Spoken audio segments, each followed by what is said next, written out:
ఆనందం ఆహ్లాదం అపురూపం అందమైన ఈ పెళ్లి పందిరి పసుపు కుంకుమలు పచ్చ తోరణం సకల మంగళముగా బంధుమిత్రాభిమానులంతా సకుటుంబ సమేతంగా మేళ తాళ మంత్రాల నడుమ సరికొత్త అడుగు దిశగా వరుడు చూడు మా చిన్ని రాముడంటే శ్రీరామచంద్రు సాటి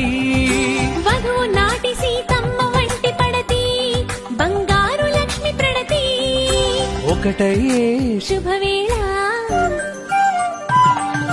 కన్నులు కరములు అభినందించే కళ్యాణ వైభోగం కనివిని ఎరుగని కలలా ఉన్న కనులకు సాకారం